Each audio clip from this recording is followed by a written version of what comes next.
My wedding night was everything a plain girl was taught to hope for. I was 18 years old.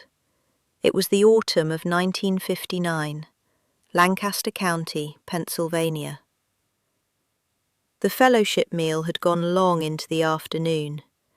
The hymns had filled my mother's house until the windows seemed to hold them. And when Jacob Byler walked me across the yard to his mother's farmhouse, our farmhouse as of that day, I felt the particular quiet that comes after a thing is settled. Not numb, not frightened beyond what was ordinary. Settled. I have told this story to my daughters on the nights before their weddings. I have told it to my granddaughters. I have told it the same way for 61 years, and it has always been true.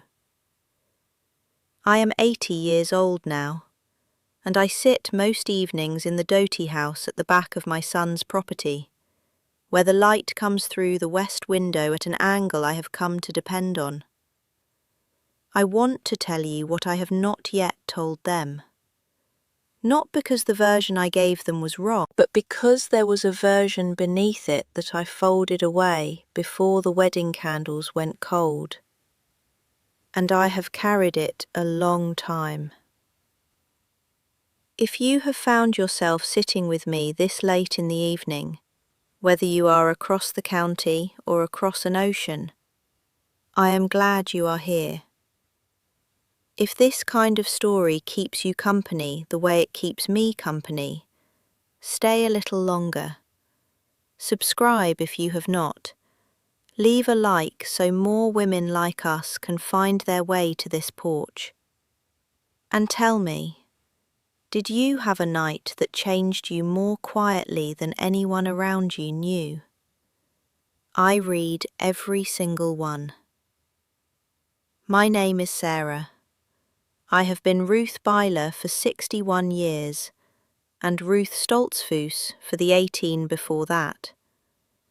I live in the Doty house now, which is the smaller house built onto the back of the main one, the grandmother's house, the house you move into when your children are ready to move in front of you. I take my meals with my son's family. I sit with my quilting in the evenings.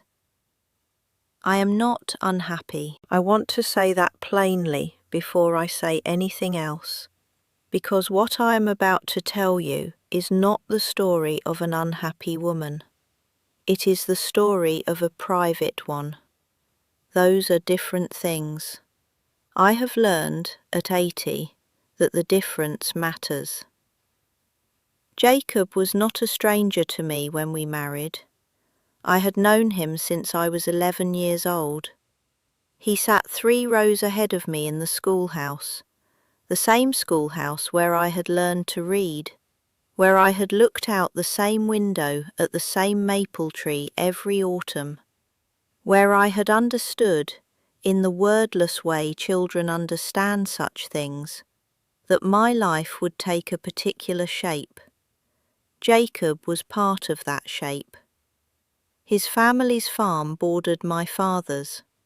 He had dark hair and large, careful hands. He was not a man who spoke more than he needed to. I respected that about him. I respect it still. On our wedding day, when he stood at the front of my mother's house with his hat in his hands, he looked at me the way a man looks when he has decided something and is at peace with his decision. Among the plain people in my community, there was no language for the interior of a wedding night. This was not cruelty, it was the Gelassenheit, the yielding that the Ordnung required of us, the surrender not just of the body, but of the need to name every feeling that moved through it. My mother had told me what she could tell me, which was not much, and which ended with, "You will know what to do, because God made you to know." My older sister had said something similar, with a warmth in her face that I took as reassurance.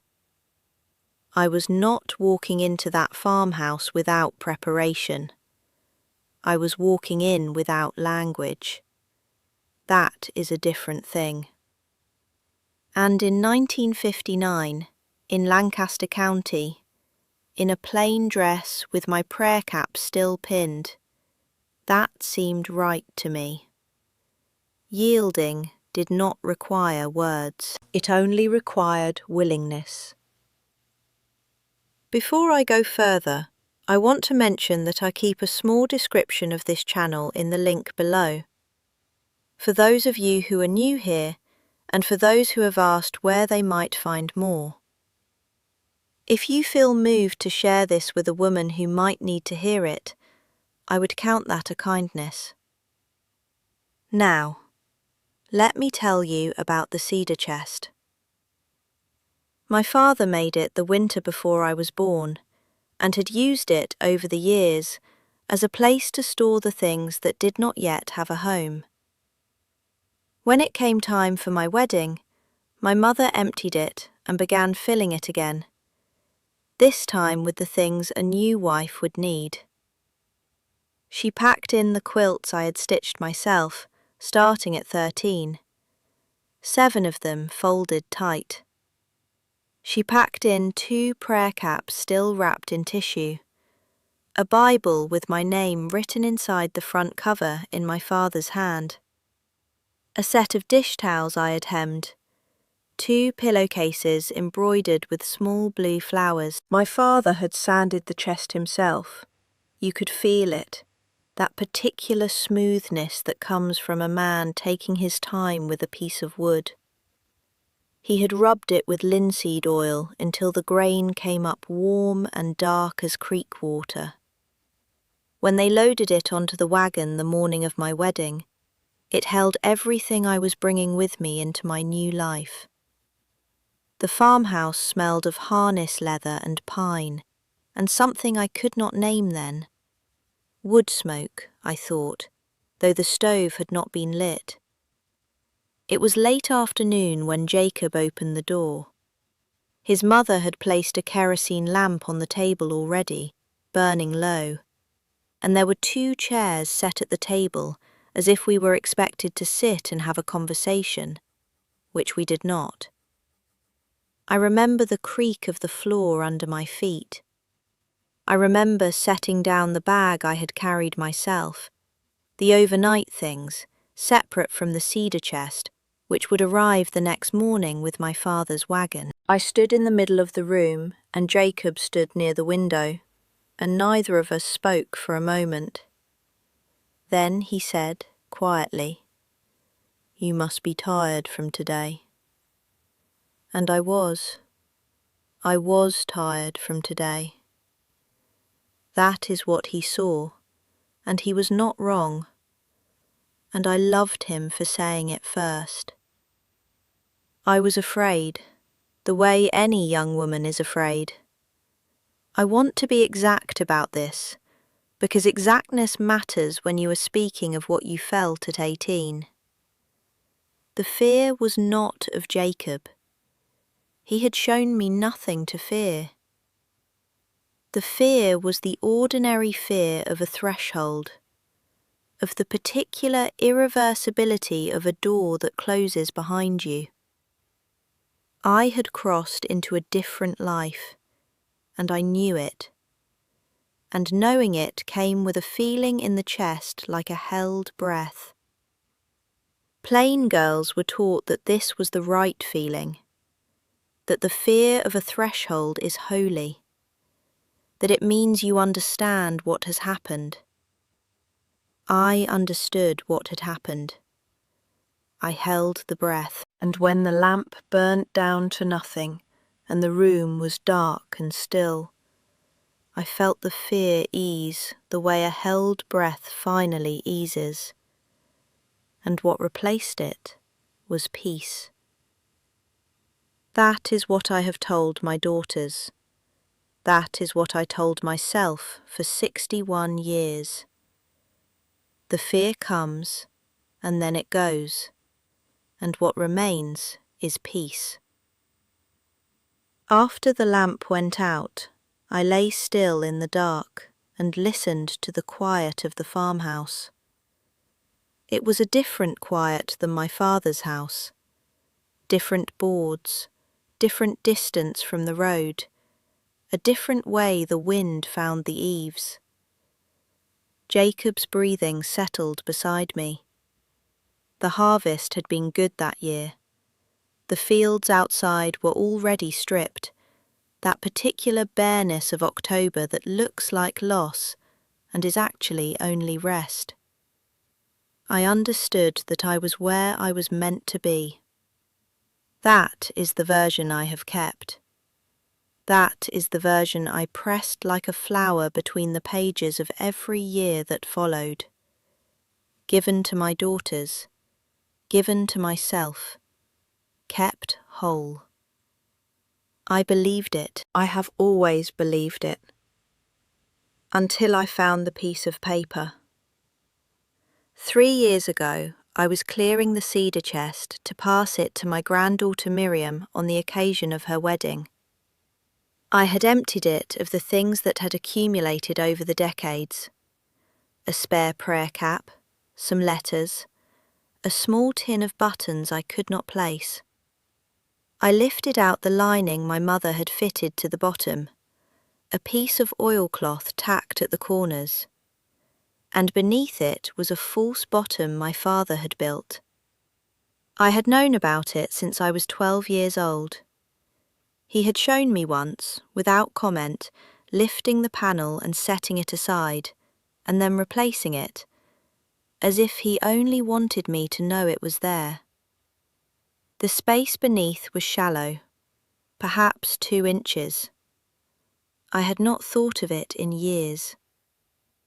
When I lifted the panel this time, there was a small square of paper inside, folded 4 times, written in my own hand.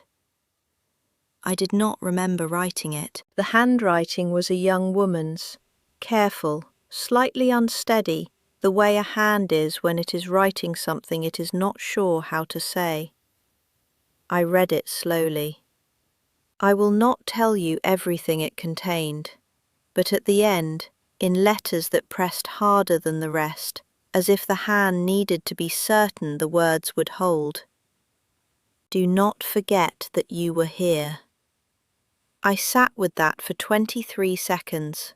I counted, because I am 80 and I count things now. The seconds between lightning and thunder, the number of geese moving south, the small measurements of a life that is shortening. I did not weep. I had known all along. I simply had not, until that moment, been willing to say that I had known.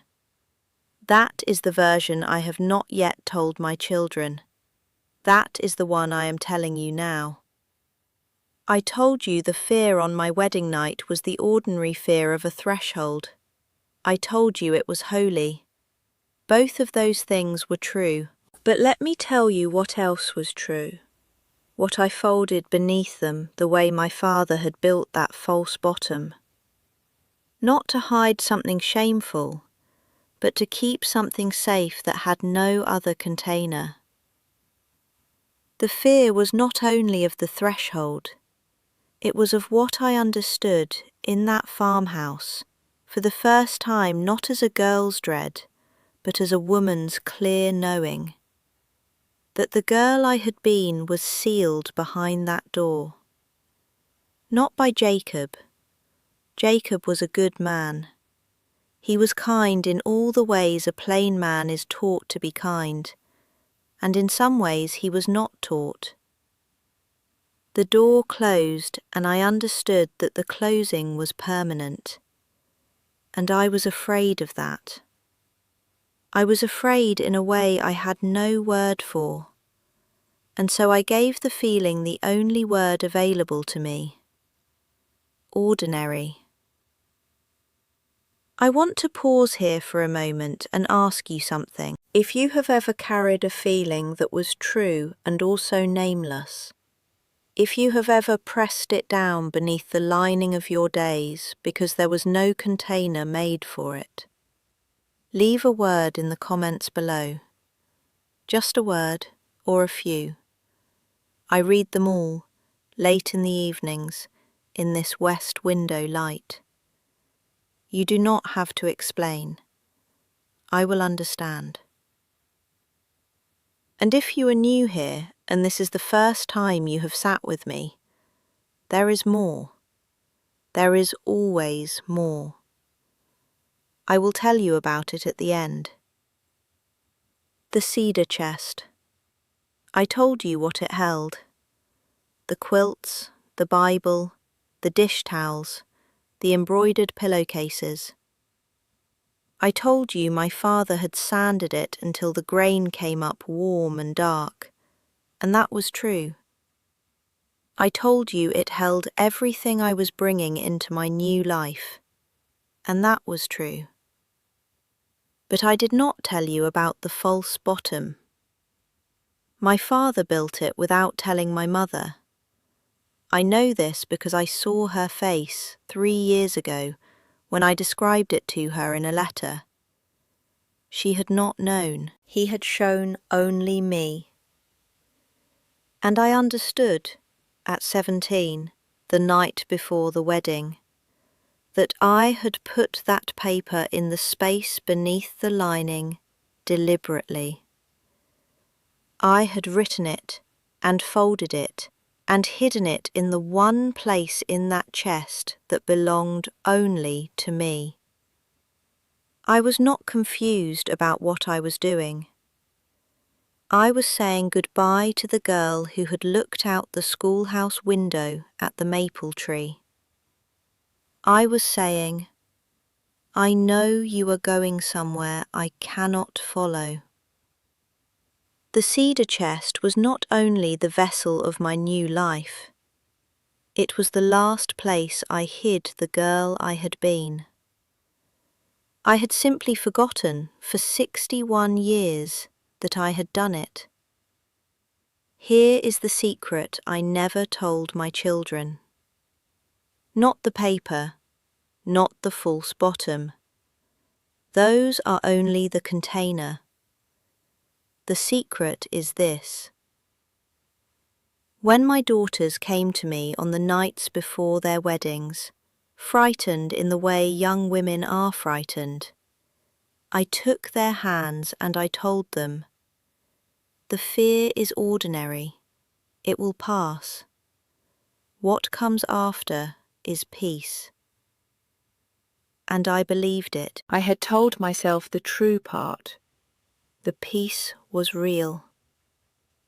But I gave them only half of what I had carried. I did not tell them, you are allowed to grieve the girl you are leaving behind. I did not tell them, the tenderness of that night and the sorrow of that night can live in the same body at the same time, and neither one undoes the other. I did not tell them, you do not have to choose between yielding and mourning. You do not have to press the grief down into a false bottom and forget it for 6 decades. Once, I told the version they needed. Once, I told the version I had made my peace with. But I never once told them the version that was actually mine. That I had lain in that dark farmhouse and felt both things with equal clarity, and that only one of them had been given a name. I do not regret my marriage. I want to say that as plainly as I said I was not unhappy, because both of those things are true and they matter. Jacob and I had 47 years before he died, and there was real tenderness in them. There was also silence of the kind that plain life builds between two people who do not have the words for their interiors. Not unkind silence, just the silence of two people shaped by the same Ordnung, yielding in the same direction, moving through the same seasons. I have no quarrel with the life I was given. I have a quarrel only with the incompleteness of what I passed on. The version I told my daughters kept them from being afraid. I understand now that it also kept them from being known, even to themselves. If somewhere tonight a woman is lying in the dark of a new life, holding a breath she does not have permission to release, I want her to know that I see her. I see the thing she has no word for. I am telling her now, from the Doty house in the west window light. It was real. You are allowed to have known it. We are told that truth is simple. I have found it to be layered, like a quilt made over many winters, each piece cut from something worn out, something loved, something we could not bring ourselves to throw away. The story I told my children kept them warm. The story I am telling you now is the lining they never saw. Both of them are mine. You are allowed to have both of yours. If this has kept you company tonight, I would be grateful if you stayed close. Subscribe so you do not miss what comes next, because there is so much more I have not yet said. There is a woman I knew. We will call her only by her first name, as I have called myself only Ruth, who carried a different kind of folded thing for even longer than I carried mine. I will tell you about her, but not tonight. Tonight, I want you to sit with this one a little longer. Go carefully.